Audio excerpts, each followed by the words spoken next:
from Matthew.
Could you turn that light out in my bedroom?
Good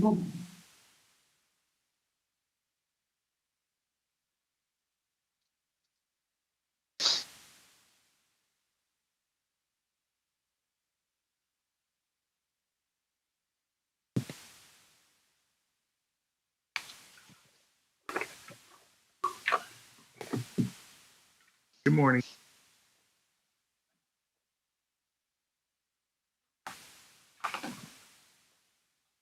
Good morning. Good morning.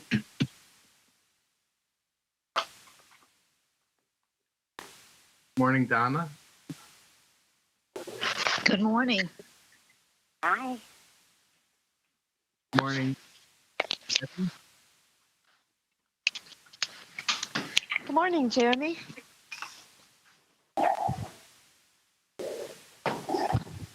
Morning. Good morning, Jeremy. Morning, Misha Ela.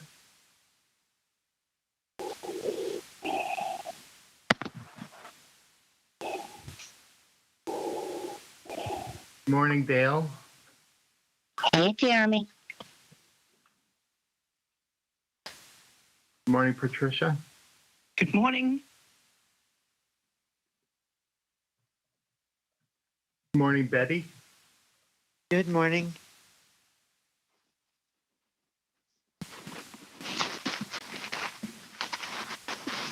Morning.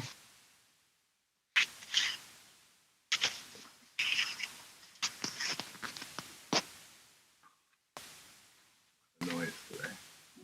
A lot of noise today. Good morning, Florence. Good morning. Morning, Karen. Good morning. Good morning, Edith. Good morning, Jeremy, and everyone. Good morning, Nancy. Good morning, Jeremy. Good morning, Tony and Lenny. Good morning. Good morning. Good morning, Elizabeth. Good morning.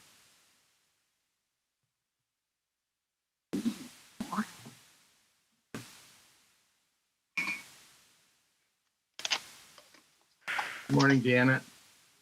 Hi, Jeremy. Good morning, Dale W. Good morning.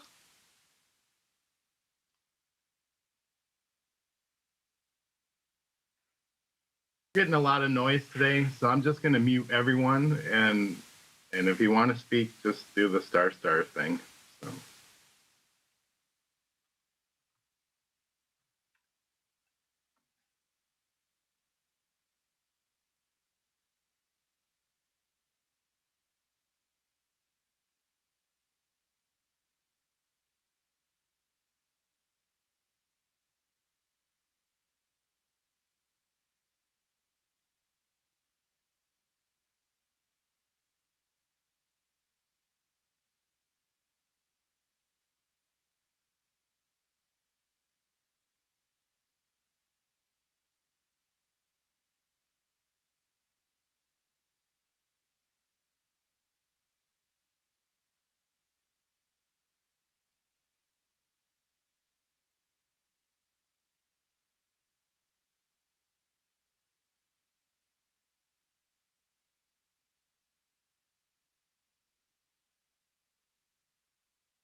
Hey, Jeremy, we can't hear anything at all.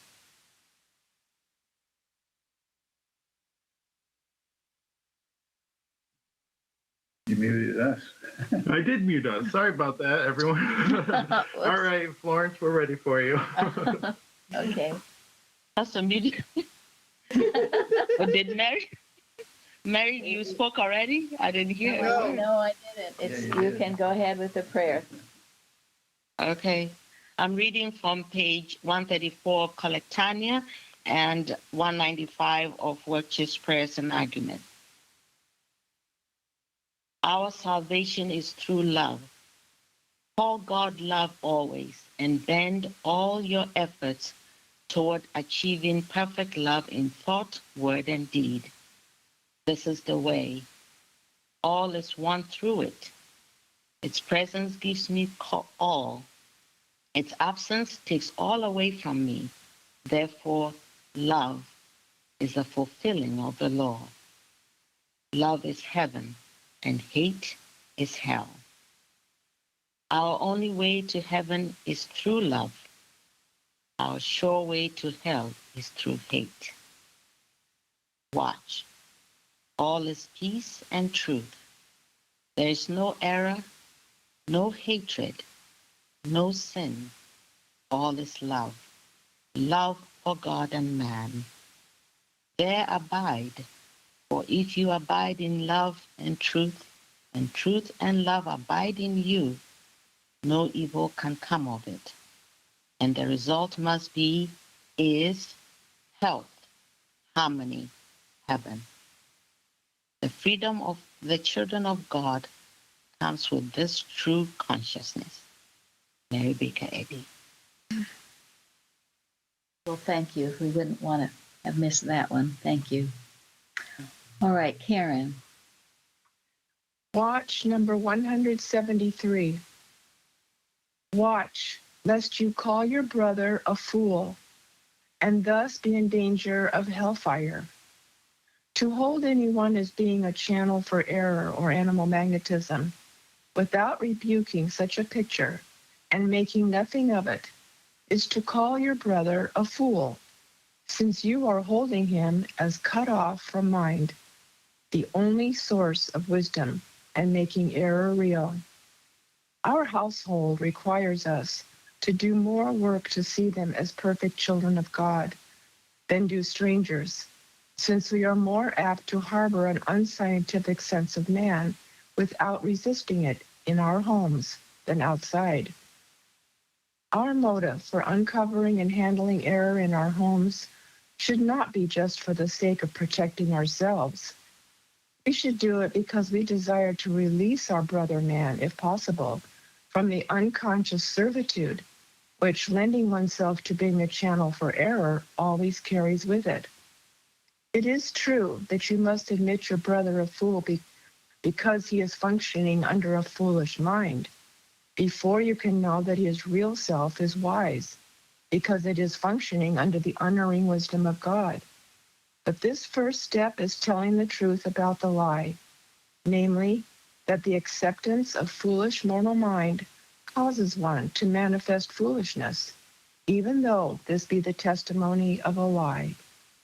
It takes careful demonstration to change one's concept of one's nearest and dearest from being channels for error to being channels for God. But this must be done for one's own sake, as well as for the sake of one's family. You must hold your brother man as being a channel for an infinite blessing to you. You must declare and know that God is using him at all times to bless you, as well as to bless himself and others. Jesus' query, quote, "Who made me a judge over you?" end quote, is a rebuke to the smug way we judge between people, calling one a channel for good and another a channel for evil. Jesus' statement can be paraphrased, quote, "Do you credit me with harboring mortal sense that I should declare that one mortal is better than another when I know all men in reality to be children of God and hence channels of good to each other and to me?" End quote. It's wonderful. Thank you very much. And who would like to comment? Well, that's definitely love your brother. Love your neighbor as yourself. And your neighbor is definitely those you live with in your home. But it's, yeah, love your neighbor as yourself, as God sees him, and yourself. Thank you. Anybody else? I thought this was such a beautiful watch. Sort of like a Christian Science treatment in a nutshell. You see the error and you face it down, and then you replace it with the truth, and you end with love. And it's the hardest thing to do, what this talked about, to not cut anyone off from mind, the same mind, that you express that God is. It's the hardest thing to do because it sneaks right up on you, and all of a sudden you're having these thoughts about somebody who's thinking badly or whatever, and it's just a great thing to remind yourself of 25 times a day. So it's grateful for that. Thank you. It's a difficult one to do, especially for people in your home, because they keep exhibiting the same behavior. You're like, what is the? It's not easy to separate the lie from the person. But if we're obedient to God, yes, we have to, because it says that the best way that anyone can love anyone is to see them the way God sees them. And that I think it's, if we're obedient to that, we will heed that and put it in practice. Thank you. Sure makes you want to think twice before you start being critical of other people. I mean, the reality, I think, is that we're all working out our salvation. And we're all in different places. And sometimes it's hard to see, but I got to believe that is really what's going on. So wouldn't it be so much better to think something that would be more encouraging and hopeful and helpful instead of critical? And this goes on so frequently here in today's society. But think about it. If even Jesus himself could say, "Who made me a judge over you?" What can we say about ourselves about judging others? So, unless you know that a behavior exhibited is not really the person, is mesmerism. How do you do that? Maybe before Christian Science, I didn't know ever that, you are not to see the person as the behavior that they are exhibiting. So it's something to come to, really.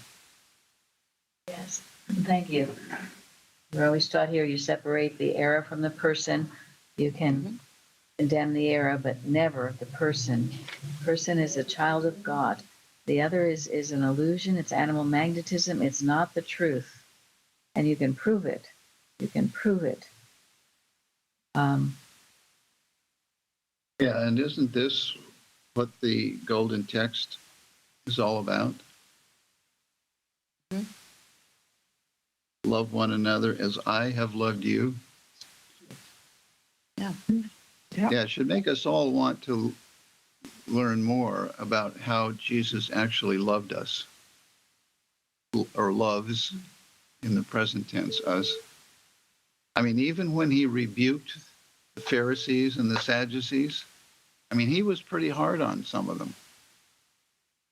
But he did it because he loved them. He wanted to help them. And this is Eddie says somewhere that, Jesus rebuked sinners and so forth because he was their friend. Mm-hmm. Every rebuke we give, every criticism we give should be out of love. If it's not out of love, well, it's not good enough. Yeah, no, don't keep your mouth closed until you feel the love. It has to be love inspired. I was going over some of my notes, things that I have collected and given testimonies about, and other things, a few of them about love. one of them is something that was actually Dale W. had found from Joseph Mann's 1923 class notes. Now, Joseph Mann, those of you who remember, you remember who he was? Yeah, he was The shot. one who was shot. It was shot. Shot in the heart, Yeah. and had Christian Science treatment, and in a day or two, got up completely healed, right? Ate everything. Was quite a remarkable healing. And after that, he did become a practitioner. I was talking to Gary today about, as a child, do you remember when you would have healings as a child? When you felt better, right? There was no recuperating. I don't remember recuperating. It's that childlike, I'm great. I want to go out and play with my friends. Sometimes it's well to think about that, because that's how it should be. That's how a real science treatment can be. Anyway, so he was shot in the heart, and he was a practitioner. And in his 1923 class notes, he writes, Christian scientists are not running their lives by the keynotes of Christianity. So long as smug self-satisfaction preserves enough of personal sense to deal grudgingly with each other, instead of overflowingly, lovingly, and healingly. Those three words, they're so beautiful. You should pin them up somewhere and ask yourself, am I feeling this right now? Not this smug self-satisfaction. What's in the watching point? Wasn't that word in the watching point, or smugness? Holier than thou attitude, but this feeling of overflowingly, lovingly, healingly. And those aren't even words, I don't think, but they are words. So, and this self-examination that we must always be doing to ourselves, at the end of the day, asking, have I done what and as I should? Have I done as faithfully as I can to you, Lord? Have I obeyed your commandments as well as I can? Or was I a Pharisee today? Or was I a Pharisee? Or did I lose my tempers? Sort of like Elizabeth was talking about, guarding ourselves. This topic, really all the synonyms, but perhaps maybe especially the topic of love, is just, it's so awesome. And I thought, goodness, who are any of us really to sit here and talk about it? But if we talk about it, let it be reverently, overflowingly, lovingly, healingly, with the greatest love and respect and awe for our Father, Mother, God. Now, along with that, last week we had a visitor come. He was a great blessing to us. And the other day he sent me something that I'm going to share with you all. He wanted us to. Now, many of you might know an article called "The Secret." We had it in the Healing Thoughts magazine years ago. We didn't know who wrote it, however. I remember it went under anonymous, or I kind of vaguely remember it was a letter, a practitioner writing to a letter in Florence, Italy, or something like that. Well, anyway, our friend from last week, whose grandfather happened to be a practitioner and a lecturer, and also my Sunday school teacher at the Mother Church, which I found incredibly interesting. Yeah, I was so happy to hear that. He'd been a wonderful Sunday school teacher.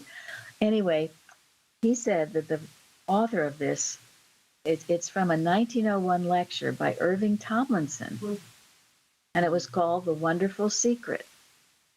Irving Tomlinson, he's our dear, dear friend, 12 years with Mary Baker Eddy. I had infinite respect for him. Well, so I'll have Gary read that. It's just a short page. No, just that, please. Just, I'll do it. There. There. Okay. The wonderful secret. I have learned to make science, the science of Christ, a thing of life and not of words. And I'm going to tell you what the wonderful secret is, for it is wonderful. Now, it is this: not to see or repeat or hear any kind of imperfection. It is hearing, seeing, and repeating good, and good only, at all times and under all circumstances, in spite of everything that appears to the contrary. I make this resolution every morning when I first open my eyes, and I renew it every hour of the day. I see perfection, perfect cause, and perfect effect, perfect God, perfect man, and I refuse to make any kind of exception. I refuse to admit the slightest imperfection in myself, in my friends, in any so-called enemies, in my affairs, and in the affairs of the world.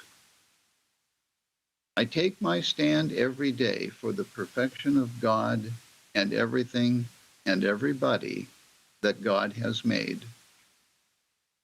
I look upon the world with God's eyes, and I see it as He sees it. I refuse to see it any other way. I stop a dozen times a day to renew my resolve and make sure that I am not repeating error or giving way to fear or criticism. I watch thoughts even about people, the lame, the old, the unlovely to sense, that I pass. I have taken the radical stand for the perfection of all things, and I will not, I absolutely will not release the perfect standard. The results has been marvelous.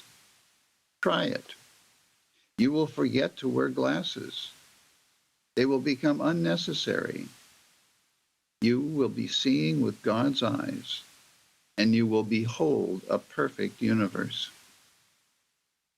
The outward conditions are pictured on our inward thinking. To change that picture, one must change the thoughts that produce the picture. Thank you. And then our friend writes, the challenge. After stumbling on the wonderful secret, amid a recent spell of what felt like infinite inactivity in my life, a 21 challenge was born based on the theory it takes 21 days to break a habit. Since all right activity, good, originates not from out, but from in, meaning from God, I knew I had to zero in on the in. Now, if God was limitless good, my supposed stagnancy was but the mere effect of foggy vision. And that could only be the fog of human will. The constant claim we're separate from God. We can't fight the fog, but we can shine through it with the mind of Christ, our inner being that sees true reality, not as material, flawed, but spiritual, perfect. As we outshine the fog, we find good God everywhere.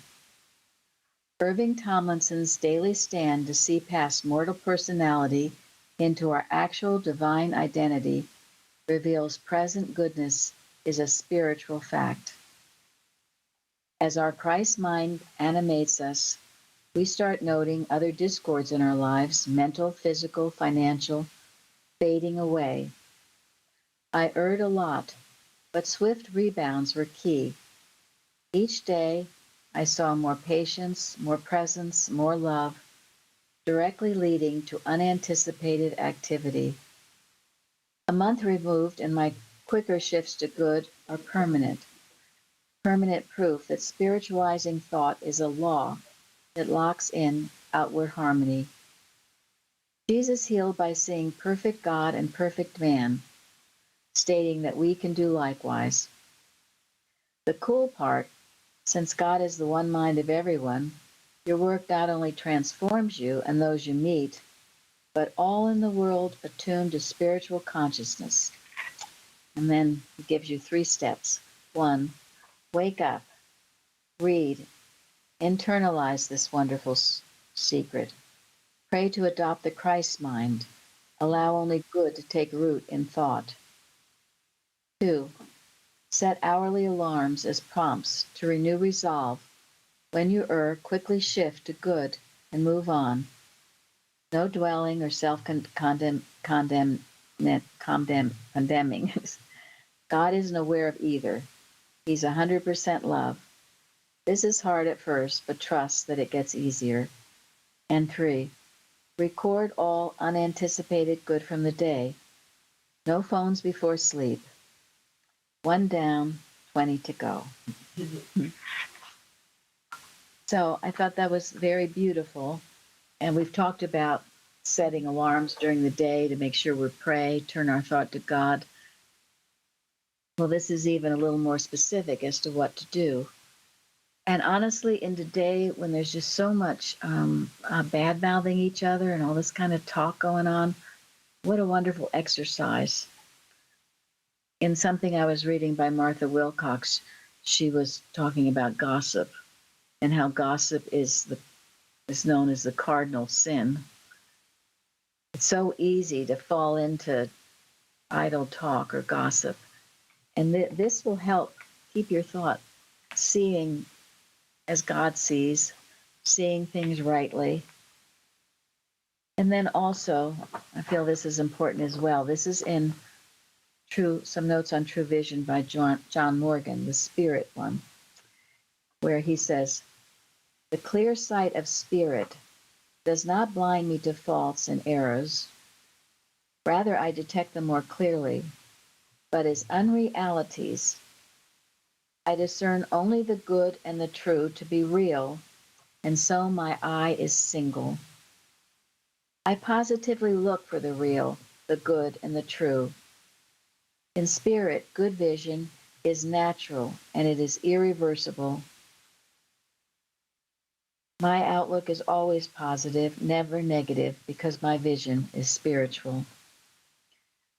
So this ability, it's not a matter of, hear no evil, see no evil, speak no evil, yeah.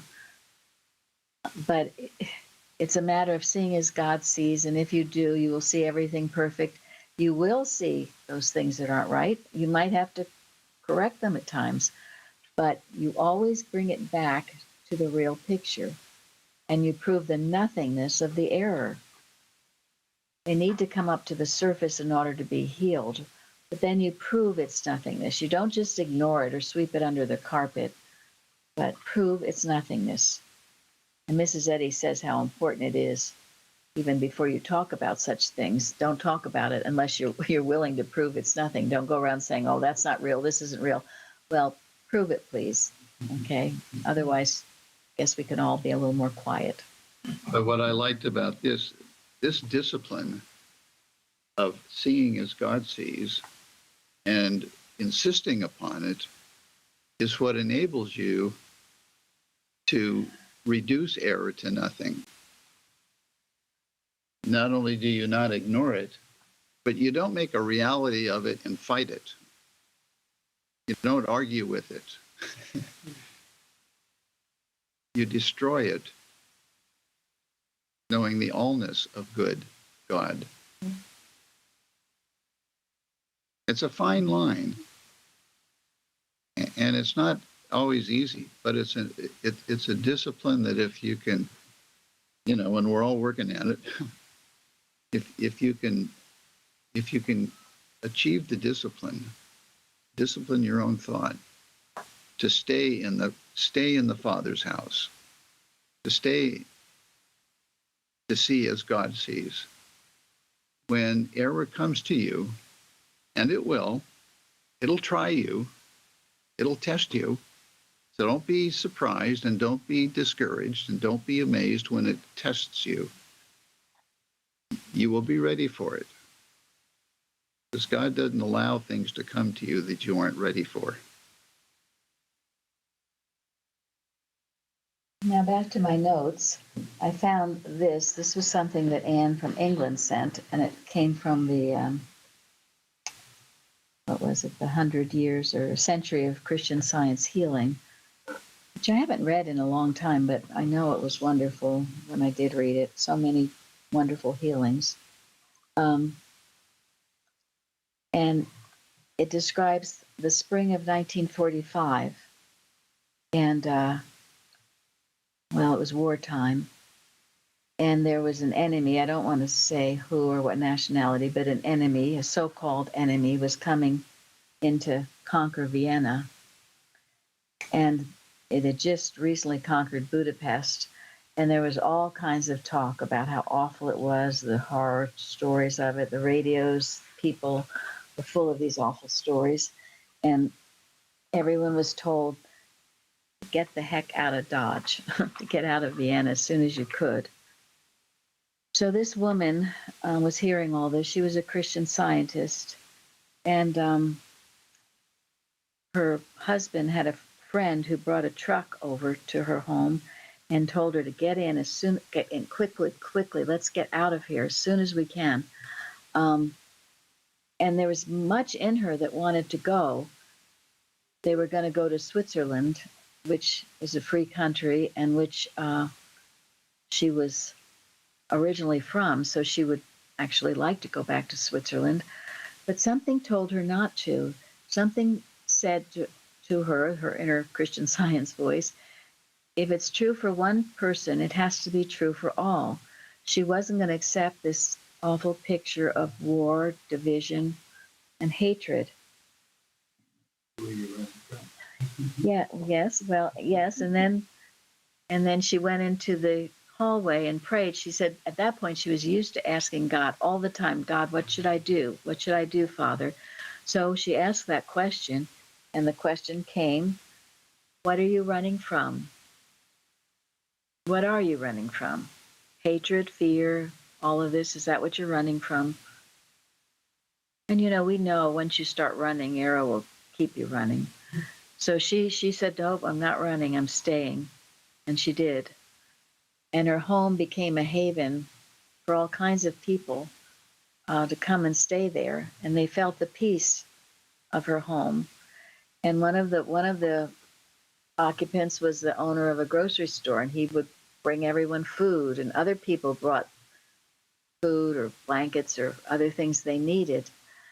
And then what would seem miraculously, when the so-called enemy did enter the town, they left this home, these people, totally alone. If anything, I mean, one time they came and joined, and they brought food. And in fact, they put this little woman up on their shoulders and were calling her by affectionate names. And everyone around said, these people have a blind spot to you. They don't seem to see you. But you see, she didn't see them, did she? She didn't see them as the enemy. She was knowing they were perfect children of God. And so they survived that time in peace. And Mrs. Eddy says, on one side there'll be signs and peace, on the other side there will be discord and dismay. So you see, this woman adopted the secret, didn't she? Yeah, she did. She did. And I know there are many other instances of this we've read about, and perhaps you've experienced yourself. So you is Go it ahead. Tomlinson who wrote that? Because it's been here. I've read it before, but it never gave who is saying it. Sometimes it sounded as if, okay, it was. That's what according to this friend that came last week, it was Irving Tomlinson, and what did I say? 1901 he wrote it as a lecture. And yeah, I remember us talking, who wrote this? Who was this? And we never knew, but So I'm glad to have found that answer. And it makes sense because he was such a good metaphysician, wasn't he? Yes. Yeah. So we can post that. And our friend was saying, he's trying to reach new people, new thoughts, young people with this. And I'm sure he will because he's feeling so inspired by it to do it. He felt so inspired. And because it has helped him. And when it helps you, it will help someone else. And that's what to be inspired means. So, all right, I think I'll go now to Jeremy. You don't have to read the whole thing, but maybe you can paraphrase a little. I don't know if you brought Yeah, it. sure. Well, I just, after reading the lesson this week, I just got thinking about Jesus feeding the multitude and how, as a beginner or even an intermediate in Christian Science, that seems like such a hard problem. How did Jesus do this? Then I realized that at that stage, the loaves and the fishes were just ideas to him, and he was able to multiply them in that way. And in the same way, we are given God's ideas of joy and gratitude and all the other good things, and certainly we can multiply those things each day, and it doesn't take away from us. Just like when you smile at someone, you give them that smile, but it doesn't take it away from you. So just how important that is that we take this opportunity in a small way to multiply those good things, and then we'll rise higher. And thinking to the parable of the talents last week, this is our 1 or 2 or 5 talents that we can multiply and not hide away. So I was just really glad for that thought this week.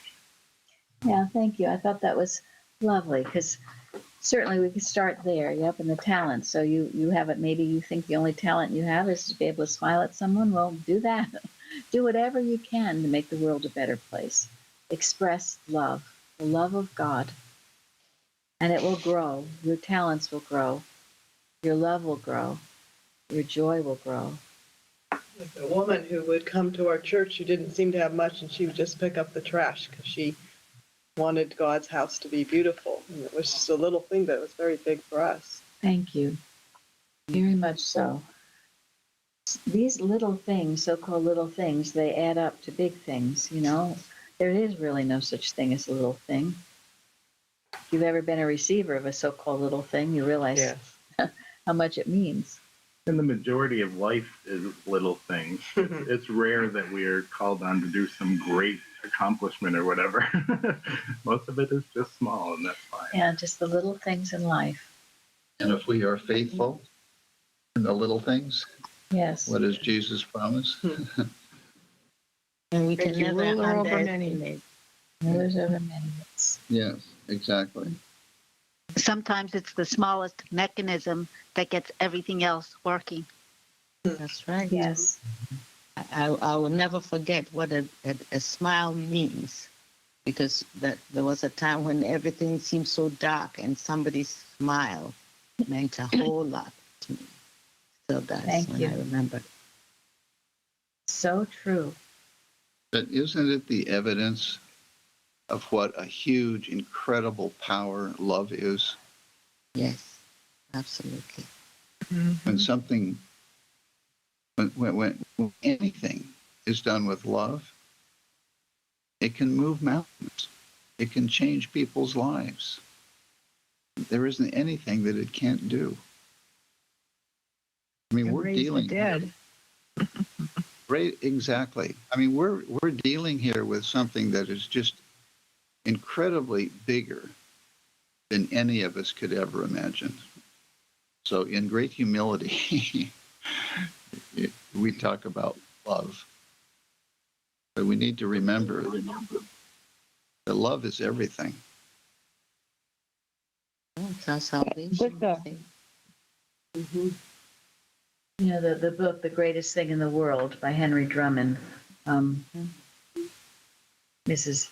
Eddie said, I read somewhere, I think, that she didn't write a book about love because it was already written. And in that book, it tells you if you were to write, or excuse me, read. First, I thought it was the book itself, but no, I don't. It doesn't mean the book. It means 1 Corinthians 13, right? Mm-hmm. Read that once a week for the next 3 months. It will change your whole life. 1 Corinthians, it's an incredible chapter. It's in our lesson, such a beautiful lesson we have this week on love. And that, crowning it with that in the Bible. So do that. It doesn't take that long to read that once a week for the next 3 months. I was thinking that's going to be in October. We'll be in pumpkin season. So anyway, let it go to your inward parts and soften and change you. Now, Hello? Yeah. Yes. Oh, hi. I just want to express my gratitude for the things that you have brought. I see perfection and 1 Corinthians. There's only one mind, and this is exactly what I was guided to this week, and it's so wonderful to see that unity. And I would like to also say that reading I See Perfection daily, it is so amazing. I cannot say how much it has blessed me and helped me. And I'm sure the community and anything really that we can think of. I have been guided, this is decades ago because I've been reading this for many decades. I See Perfection. And that is very good to do it with the many articles that are about the absolute and the relative, because there's a very delicate point to just see perfection and ignore what we are working with right here, right now. And I think that's very, very important. But there are many, many articles written on the absolute and the relative. And just wanted to share that. Yeah, no, it's very important. They're both important right now. I also wanted to share, if I can. Jeremy said about giving a smile just earlier. And I recall reading in one of the writings that there's giving and giving away. So when I think of the loaves and the fishes, that was giving. Giving away is human. It's coming from a point of depletion. The other is giving, point of a multiplication. So just wanted to share that. Very good. Good point. Mm-hmm. Good point. Thank you. Mm-hmm. Because giving from the standpoint of God is just infinite. You can never run out. And Mrs. Eddy says that too. Giving never impoverishes us, right? Right. So we must never hold back our giving. Now that leads me. Well, and just to finish that, if you ever feel like you're giving something away, Mm-hmm. you're not truly giving. The motive is everything, means everything. Because the And soul that's is inexhaustible. Mm-hmm. Right, and it's very mortal. It's a point of depletion, like you're taking it from matter. And if I'm taking one piece of a pie, I'm missing a piece of a pie now. Now I have less. Right. And I think it's you grumble Not over infinite. it. Not infinite. Not one mind. No, and you don't do it freely, and you think the other person owes you something. That's all Right, wrong yeah. and human. When you give from the divine standpoint, no one owes you anything. You're just giving like the sun shines. Mm-hmm. And that quote of doesn't impoverish us says, in the service of our Maker. And that's such a good point that she made, right? Yes. Thank Yes. you. That's a beautiful point. Thank you. Service of our Maker. Humble, humility. Now, in the responsive reading, it says, "Owe no man anything but to love one another." And Carrie sent a most beautiful article called "Owe no Owe No Man by Ella Hogue, which brings out a really interesting point. It says the apostles' injunction to owe no man has been ringing down the centuries, admonishing all men to refrain from debt. In the degree that one first pays his debt to God, in the degree that he works first of all the advancements of God's interests by loving him with all his heart and mind and soul and strength, he will find his ability to reflect love to his neighbor increasing. As love for his neighbor thus unfolds, selfishness will diminish, and he will discover a great happiness in seeking his neighbor's good rather than his own. Into such a consciousness as this, there could not enter the thought of getting. As one thus learns to give, he will express honesty and uprightness in every thought, word, and deed. Debts will be both undesired and unnecessary, and the truth of Mrs. Eddy's statement will have again been exemplified, for as she tells us in the First Church of Christ Scientists Miscellany, page 232, the right way wins the right of way, even the way of truth and love, whereby all debts are paid, mankind blessed, and God glorified. It's making a very important point. It says this is the way to get out of debt if anyone's in debt. It says first pay one's first debt to God. That's your first debt. What do you need to give him? Life, truth, and love. I think it's in Watches, Prayers, and Arguments. There's a little note she said to keep in your purse, and you'd never go hungry. And that had something to do with life, truth, and love. Mrs. Eddy did it, and she never went hungry. So you give your debt to God, and then you learn you love him with all your mind, soul, strength. And then your ability to reflect love to your neighbor will increase. And then as love for your neighbor increases and unfolds, selfishness will diminish. You'll discover more happiness. And along with that, you're going to find ways to bless your fellow man. And that will bring you supply. And it'll keep you healthy. It'll do all things. I found that quote that Mrs. Eddy wanted to have them put in their pocket. Oh, thank you. Go ahead. Yes, I am. It's from the Blue Book under chapter 3 under prayers. Love is all powerful. Love is all seeing. Love is ever present. Thy kingdom has come. Thy will is done here on earth as it is in heaven. And earth is heaven. Mrs. Eddy told her students to put this prayer in their pocketbook, and if they did, they would never want. Thank you so much. That's beautiful. Thank you for finding that. What page was that? It's in prayers, the section on prayers on page 60, chapter 3. And you said the Blue Book, right? Uh-huh. Blue Book, yeah. Yes. Okay. Thank you. You're welcome. All right. And, this is probably a paraphrase as well, but Mrs. Eddy said, there is no discordant condition you can't love your way out of. So wherever you are, whatever problem you're having, you can love your way out of. And then this, before we close, is just another part of my notes. It was actually something that Karen had sent to me a while ago, and it has to do with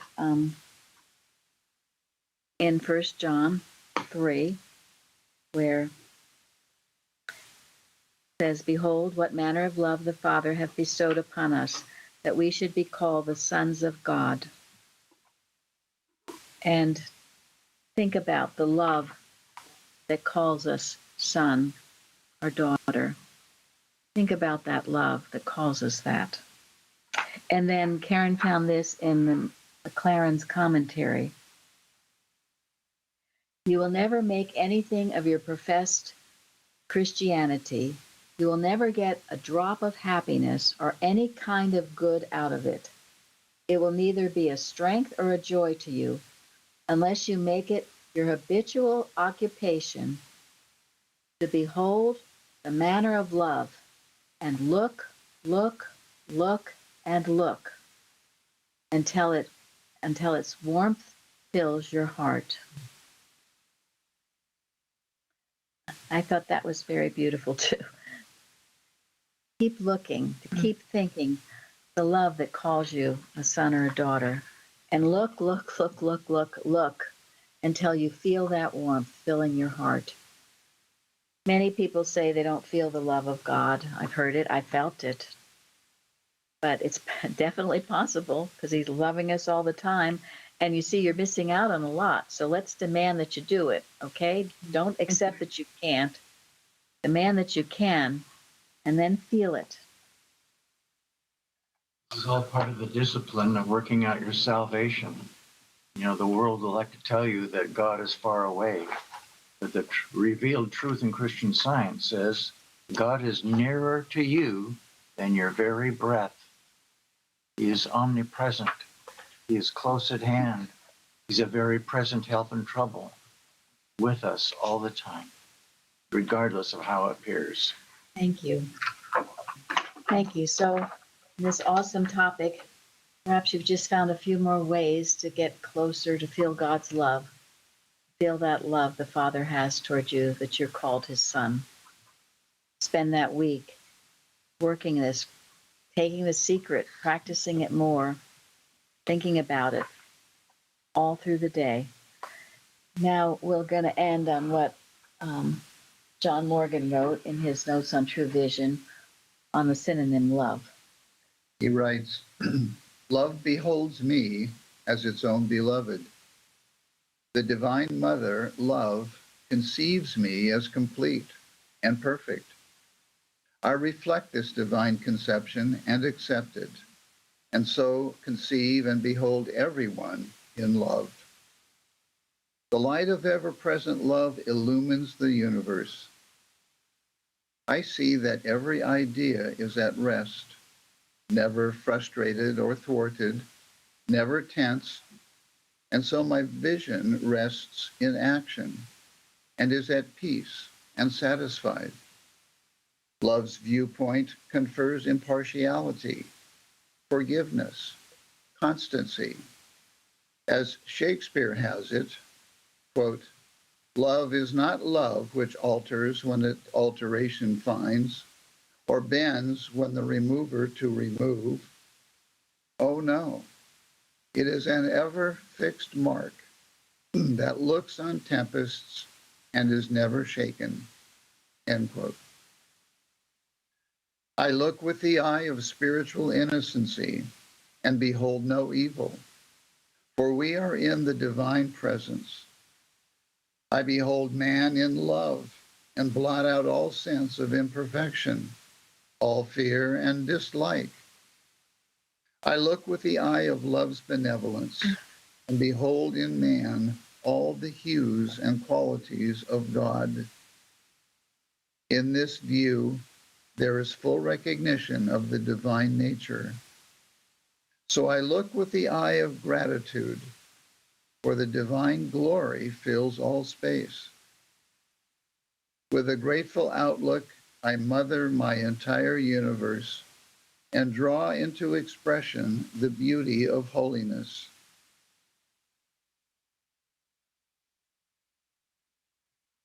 And from Mary Baker Eddy, from General Collectanea, published by Gilbert C. Carpenter, quote, I saw the love of God encircling the universe and man filling all space. And that divine love so permeated my own consciousness that I loved with Christ-like compassion everything I saw. This realization of divine love called into expression the beauty of holiness, the perfection of being which healed and regenerated and saved all who turned to me for help, end quote. Thank you all for joining us today. Thank you. Thank you. Wow, thank you so much. Thank you. Thank you. Thank you. Thank you. Thank you.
Good morning.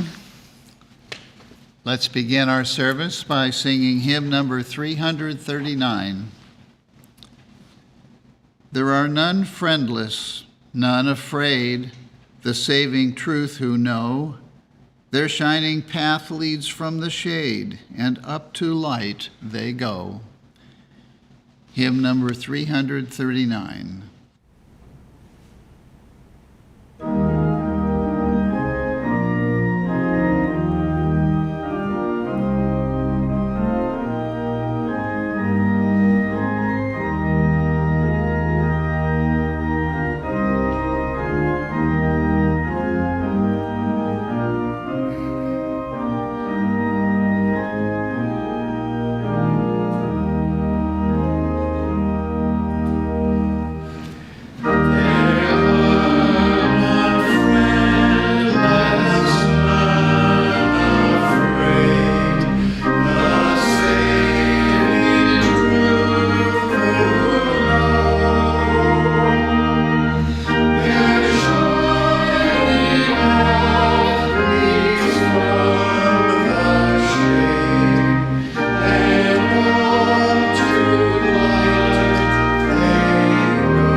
Sylvia from Australia will read from the scriptures.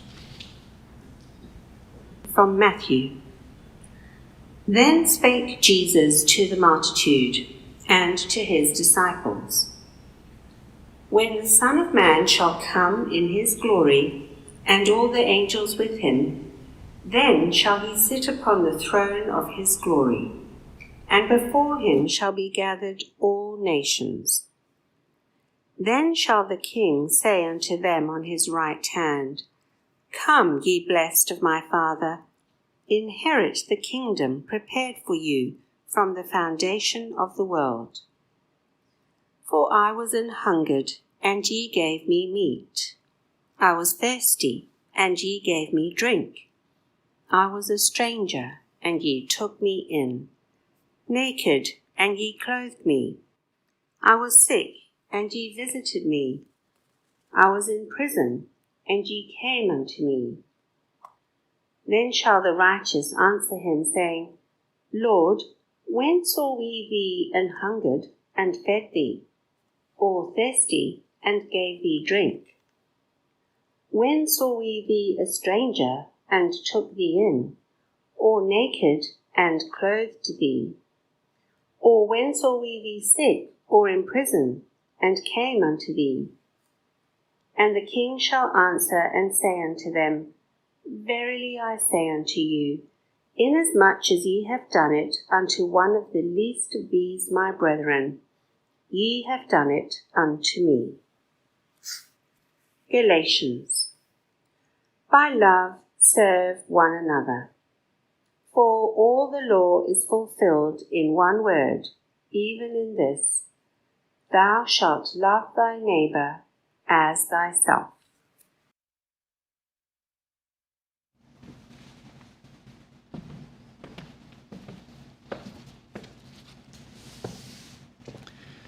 We will now have a moment of silent prayer and follow with the Lord's Prayer and its spiritual interpretation as given in the Christian Science textbook.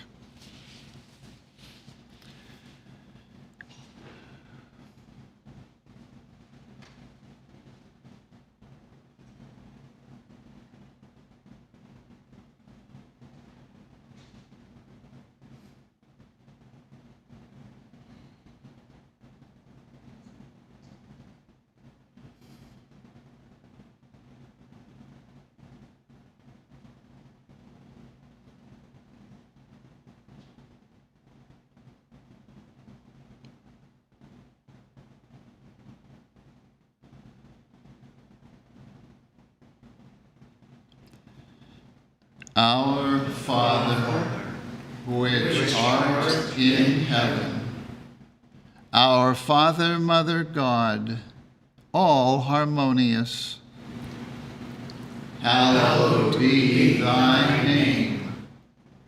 Adorable One, thy kingdom come. Thy kingdom is come. Thou art ever present. Thy will be done in earth as it is in heaven. Enable us to know, as in heaven, so on earth, God is omnipotent, supreme.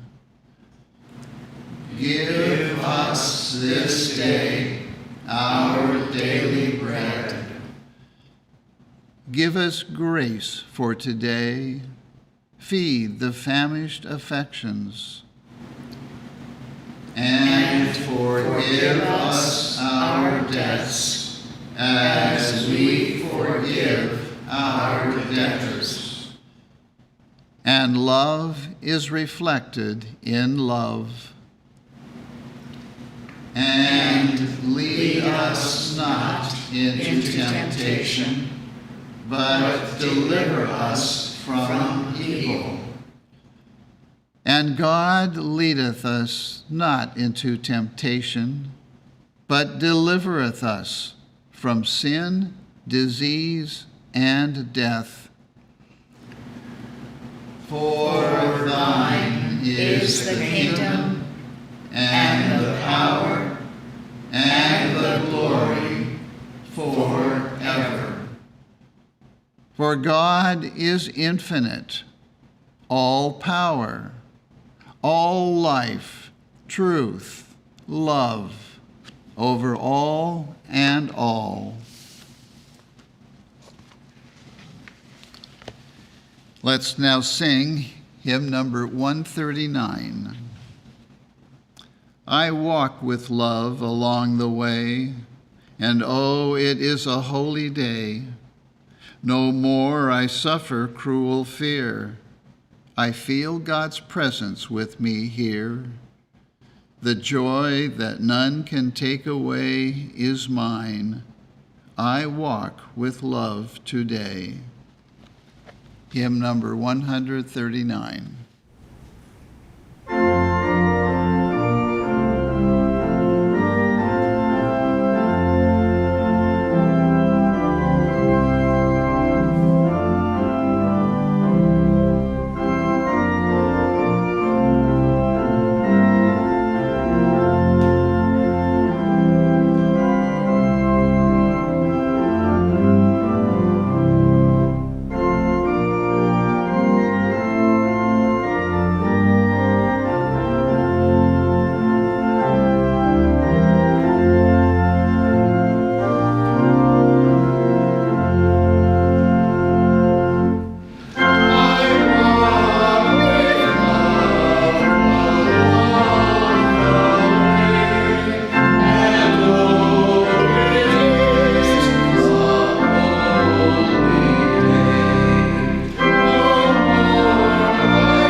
Welcome to the Sunday morning service of the Plainfield Christian Science Church Independent.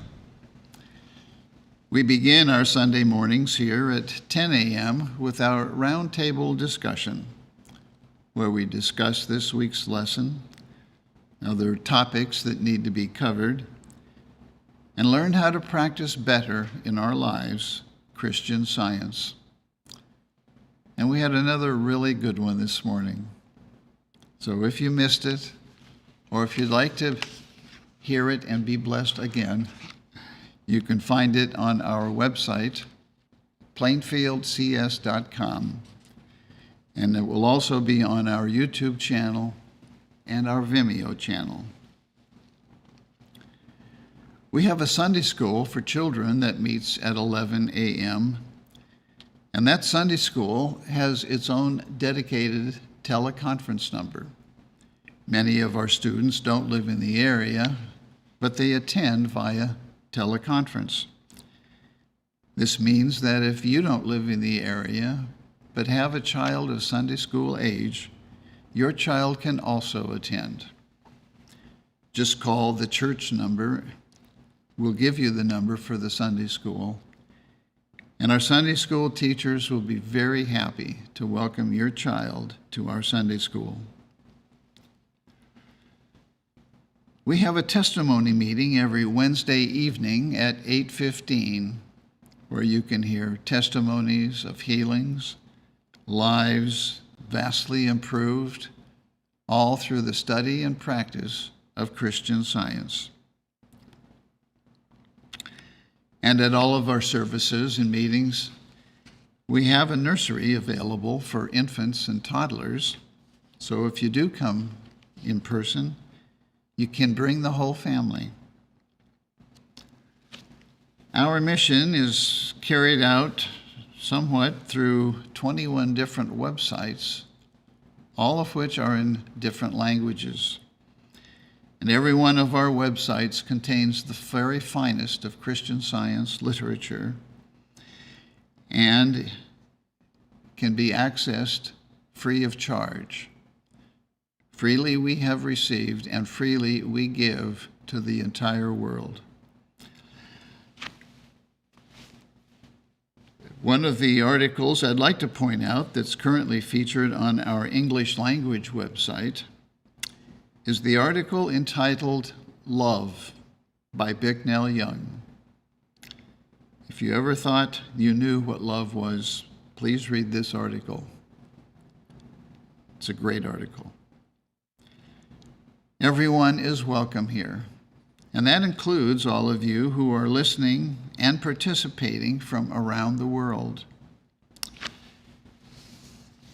Now we will have the reading of a testimony of healing from miscellaneous writings, which attests to the healing power obtained by studying the Christian Science textbook. And that reading will be given this morning by Lisa from Ohio. One evening, I was calling on a neighbor, and somehow the subject of Christian Science came up. I asked her what it was and what they believed. She then told me of a friend of hers who had become a Christian Scientist. This friend had passed through great sorrow and disappointment. Her health had failed her, and her cheerful disposition had entirely changed. She could talk of nothing but her troubles and was a most unhappy woman. A few years ago, she visited my neighbor, who, greatly surprised at her changed appearance, for she was happy and well, asked her where her troubles were. The reply was, "I have no troubles. I have found true happiness, for I have become a Christian Scientist." I became deeply interested and asked if the students in Clinton had public meetings on Sundays. She replied that they had and told me where they were. The next Sunday, I went. All was quiet when I entered, for they were engaged in silent prayer. Soon they repeated the spiritual interpretation of the Lord's Prayer. I shall never forget the impression that made on me. All the next week, I heard the leader's voice repeating the first sentence. I was invited to come again and did so. One of the ladies loaned me Science and Health with Key to the Scriptures and offered to get me one, which she did the next week. I have studied it in connection with the Bible. I have greatly improved in health, having had only one attack of a physical trouble which caused great suffering since that time, and that was a year ago. At first, I did not think anything about being healed or of my physical infirmity. I only loved the sacred teaching. How true that God's word does not return unto him void. The words of truth that my neighbor's friends spoke to her were what first awakened me. If the one who first hears it does not receive it, it goes to someone who is ready, and it takes root and bears fruit. Mrs. G.H.I., Clinton, New York.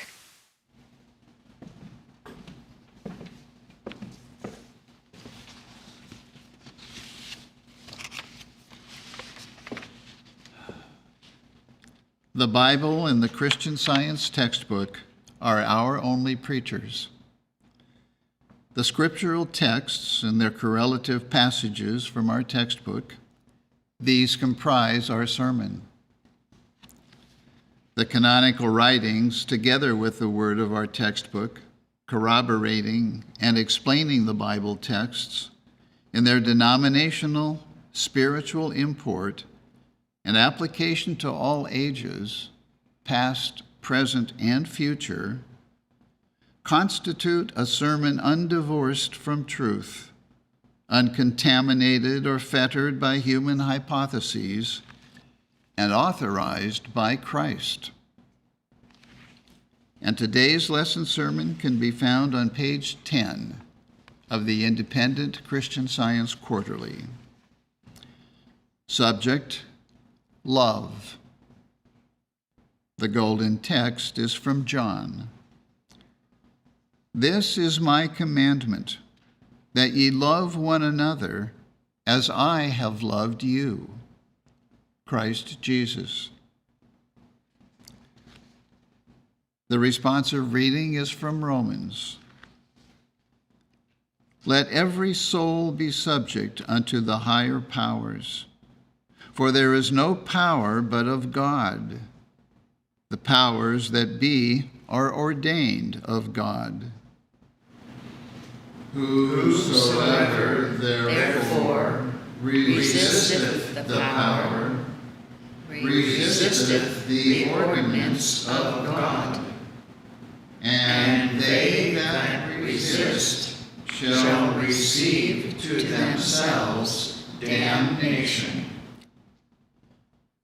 Wherefore ye must needs be subject, not only for wrath, but also for conscience sake. Owe no man anything but to love one another. For he that loveth another hath fulfilled the law. For this, thou shalt not commit adultery, thou shalt not kill, thou shalt not steal, thou shalt not bear false witness, thou shalt not covet.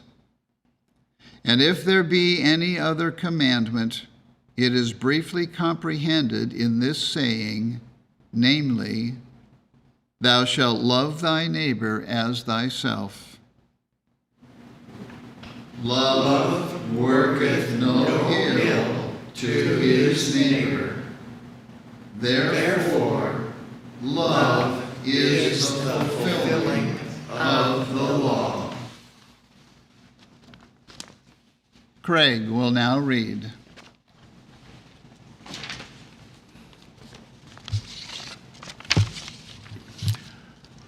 The Bible, Matthew. And Jesus went forth and saw a great multitude, and was moved with compassion toward them, and he healed their sick. And when it was evening, his disciples came to him, saying, This is a desert place, and the time is now past. Send the multitude away, that they may go into the villages and buy themselves victuals. But Jesus said unto them, They need not depart, give ye them to eat. And they say unto him, We have here but 5 loaves and 2 fishes. He said, Bring them hither to me. And he commanded the multitude to sit down on the grass. And he took the 5 loaves and the 2 fishes, and looking up to heaven, he blessed, and brake, and gave the loaves to his disciples, and the disciples to the multitude. And they did all eat, and were filled, and they took up of the fragments that remained 12 baskets full. And they that had eaten were about 5,000 men, beside women and children. Luke. Then said Jesus unto them, Love your enemies, do good to them which hate you.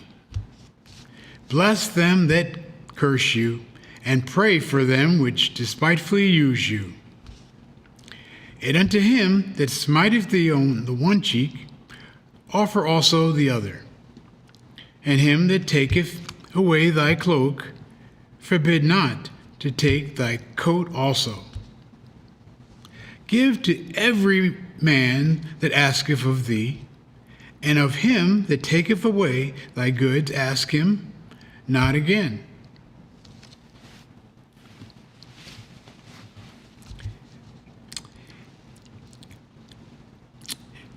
Give to every man that asketh of thee, and of him that taketh away thy goods ask them not again.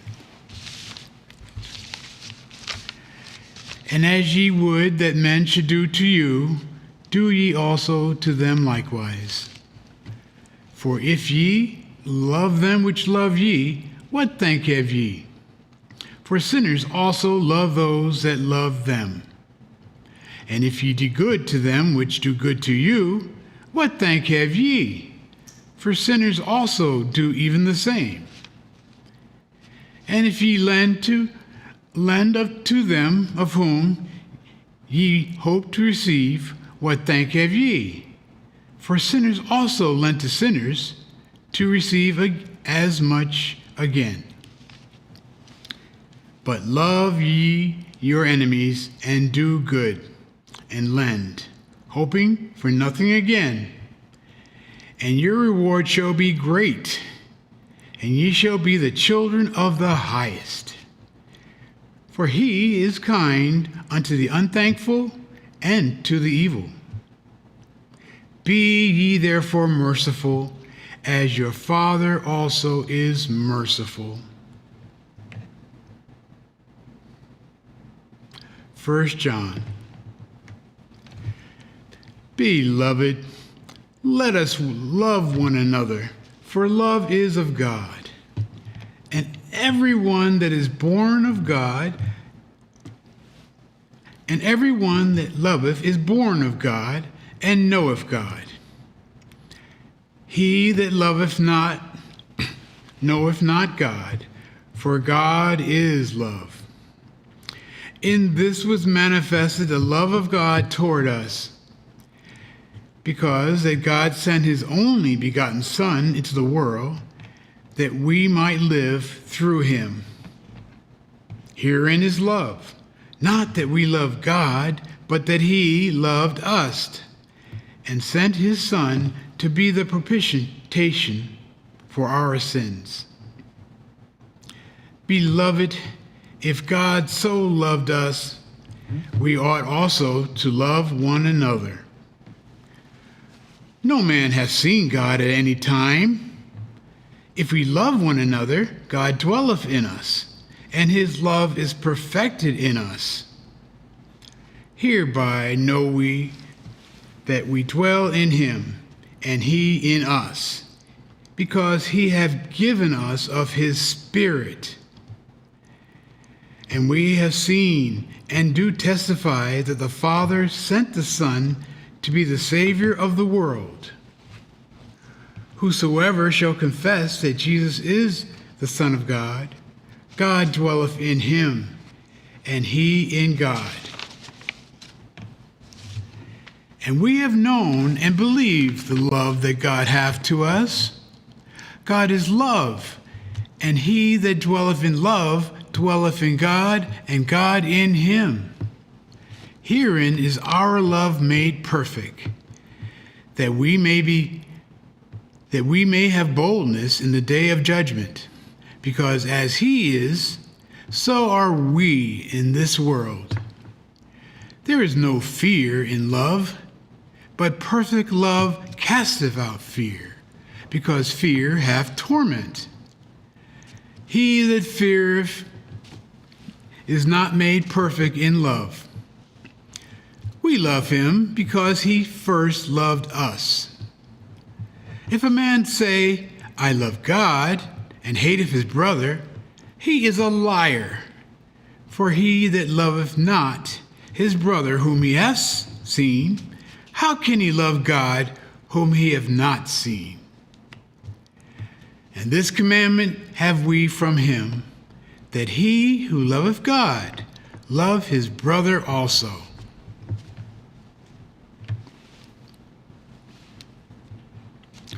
First Corinthians.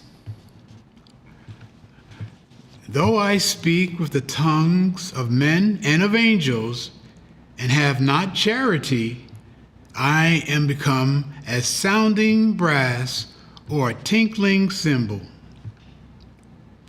And though I have the gift of prophecy, and understand all mysteries and all knowledge, and though I have all faith, so I could remove mountains, and have not charity, I am nothing.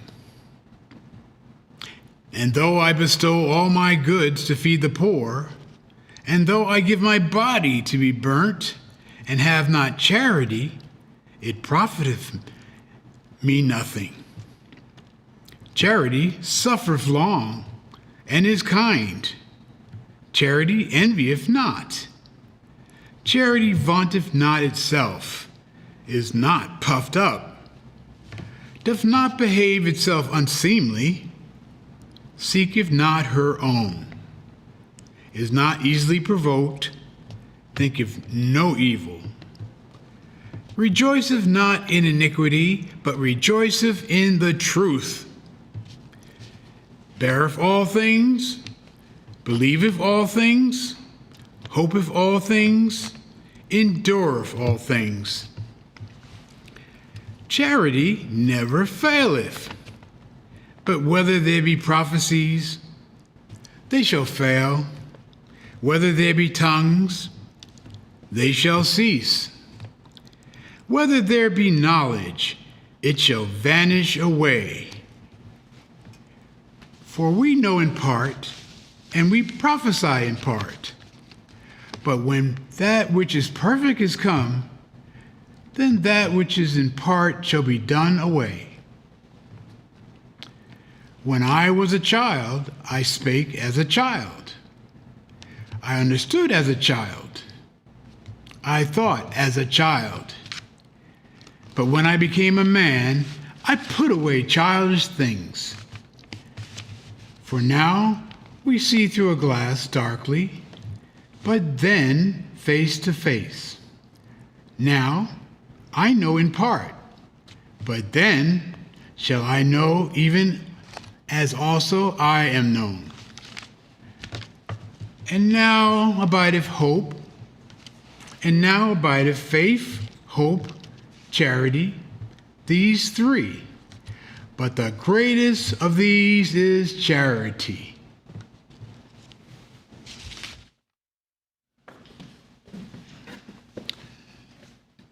Elizabeth from Georgia will now read. I will read correlative passages from Science and Health with Key to the Scriptures by Mary Baker Eddy. The vital part, the heart and soul of Christian Science is love. Love alone can impart the limitless idea of infinite mind. The test of all prayer lies in the answer to these questions. Do we love our neighbor better because of this asking? Do we pursue the old selfishness, satisfied with having prayed for something better, though we give no evidence of the sincerity of our requests by living consistently with our prayer? If selfishness has given place to kindness, we shall regard our neighbor unselfishly and bless them that curse us. But we shall never meet this great duty simply by asking that it may be done. There is a cross to be taken up before we can enjoy the fruition of our hope and faith. Dost thou love the Lord thy God with all thy heart, and with all thy soul, and with all thy mind? This command includes much, even the surrender of all merely material sensation, affection, and worship. This is the El Dorado of Christianity.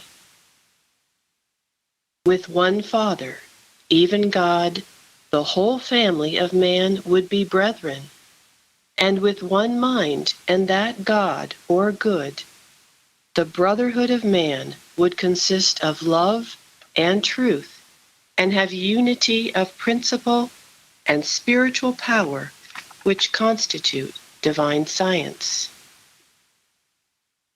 Our Master cast out devils, evils, and healed the sick. It should be said of his followers also that they cast fear and all evil out of themselves and others and healed the sick. God gives the lesser idea of himself for a link to the greater, and in return, the higher always protects the lower. The rich in spirit help the poor in one grand brotherhood, all having the same principle or Father. And blessed is that man who seeth his brother's need and supplieth it, seeking his own in another's good. Love giveth to the least spiritual idea might, immortality, and goodness, which shine through all, as the blossom shines through the bud. All the varied expressions of God reflect health, holiness, immortality, infinite life, truth, and love. Question: how can I progress most rapidly in the understanding of Christian Science? Answer: study thoroughly the letter and imbibe the spirit. Adhere to the divine principle of Christian Science and follow the behests of God, abiding steadfastly in wisdom, truth, and love. In the science of mind, you will soon ascertain that error cannot destroy error. You will also learn that in science, there is no transfer of evil suggestions from one mortal to another, for there is but one mind, and this ever-present, omnipotent mind is reflected by man and governs the entire universe. You will learn that in Christian Science, the first duty is to obey God, to have one mind, and to love another as yourself. We all must learn that life is God. Ask yourself, am I living the life that approaches the supreme good? Am I demonstrating the healing power of truth and love? If so, then the way will grow brighter unto the perfect day. Your fruits will prove what the understanding of God brings to man. Hold perpetually this thought, that it is the spiritual idea, the Holy Ghost and Christ, which enables you to demonstrate with scientific certainty the rule of healing based upon its divine principle, love, underlying, overlying, and encompassing all true being. What we most need is the prayer of fervent desire for growth in grace, expressed in patience, meekness, love, and good deeds. Thus we see in both the first and last books of the Bible, in Genesis and in the Apocalypse, that sin is to be Christianly and scientifically reduced to its native nothingness. Love one another, 1 John 3:23, is the most simple and profound counsel of the inspired writer. In science, we are the children of God, but whatever is of material sense or mortal belongs not to his children, for materiality is the inverted image of spirituality. Love fulfills the law of Christian Science, and nothing short of this divine principle, understood and demonstrated, can ever furnish the vision of the Apocalypse, open the 7 seals of error with truth, or uncover the myriad illusions of sin, sickness, and death. Under the supremacy of spirit, it will be seen and acknowledged that matter must disappear. He who understands in sufficient degree the principle of mind healing points out to his student error as well as truth, the wrong as well as the right practice. Love for God and man is the true incentive in both healing and teaching. Love inspires, illumines, designates, and leads the way. Right motives give pinions to thought, and strength and freedom to speech and action. Love is priestess at the altar of truth. Wait patiently for divine love to move upon the waters of mortal mind and form the perfect concept. Patience must have her perfect work.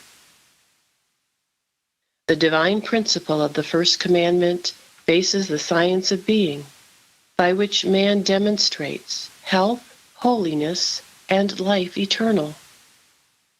One infinite God, good, unifies men and nations, constitutes the brotherhood of man, ends wars, fulfills the scripture, love thy neighbor as thyself, annihilates pagan and Christian idolatry. Whatever is wrong in social, civil, criminal, political, and religious codes, equalizes the sexes, annuls the curse on man, and leaves nothing that can sin, suffer, be punished, or destroyed. Divine science, the word of God, saith to the darkness upon the face of error, God is all in all, and the light of ever-present love illumines the universe.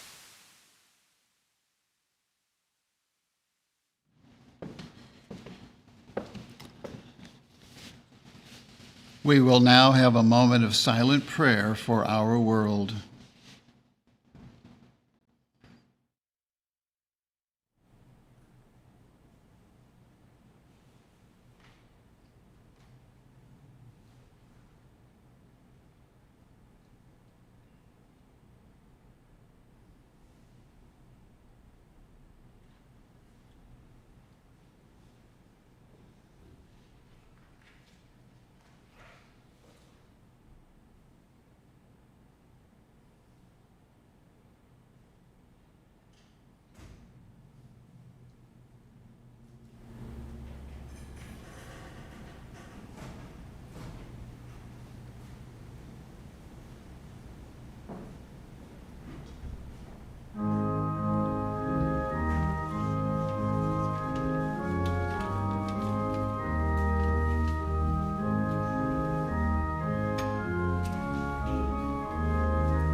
Let's now sing hymn number 32. The words of this hymn are by Mary Baker Eddy. Brood o'er us with thy sheltering wing, 'neath which our spirits blend like brother birds that soar and sing, and on the same branch bend. The arrow that doth wound the dove darts not from those who watch and love. Hymn number 32.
all knowledge, and though I have all faith, and that I could remove mountains, and have not love, I am nothing.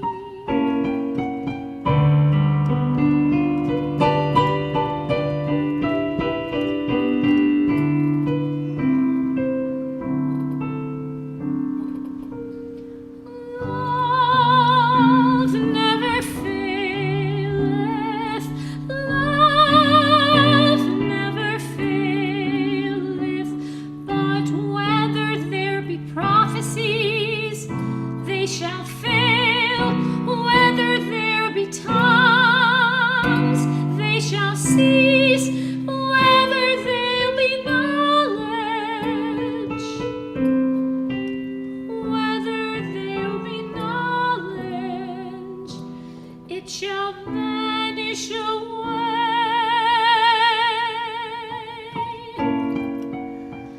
Love never faileth, love never faileth.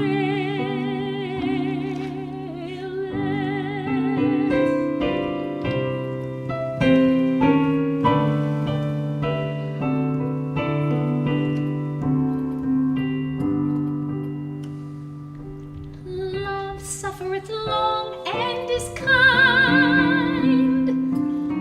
Love envieth not, vaunteth not itself,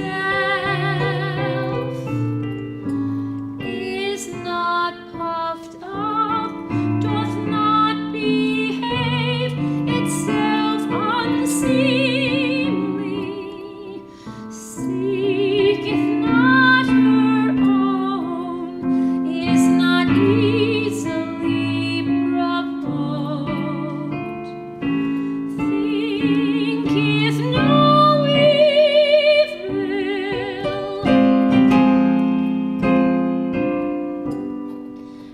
rejoiceth not in iniquity, but rejoiceth in the truth, beareth all things, believeth all things, hopeth all things, endureth all things. Love never faileth, love never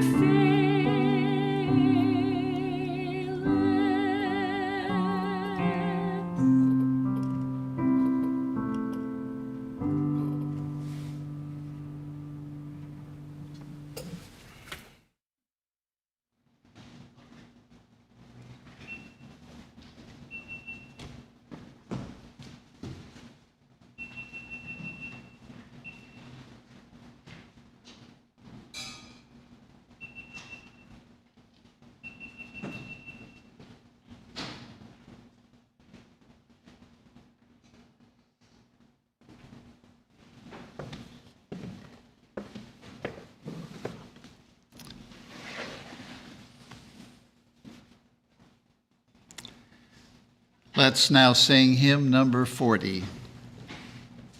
Come, ye disconsolate, where'er ye languish. Here health and peace are found, life, truth, and love. Here bring your wounded hearts. Here tell your anguish. Earth has no sorrow, but love can remove. Hymn number 40.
I will read from the Christian Science textbook, the Scientific Statement of Being, and the correlative passages from 1 John, 3rd chapter. There is no life, truth, intelligence, nor substance in matter. All is infinite mind and its infinite manifestation. For God is all in all. Spirit is immortal truth. Matter is mortal error. Spirit is the real and eternal. Matter is the unreal and temporal. Spirit is God, and man is his image and likeness. Therefore, man is not material. He is spiritual. Behold, what manner of love the Father hath bestowed upon us, that we should be called the sons of God.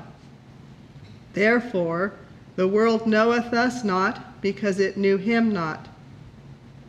Beloved, now are we the sons of God, and it doth not yet appear what we shall be, but we know that when he shall appear, we shall be like him, for we shall see him as he is. And every man that hath this hope in him purifieth himself, even as he is pure. Ephesians. And be ye kind one to another, tender-hearted, forgiving one another, even as God, for Christ's sake, has forgiven you. Amen.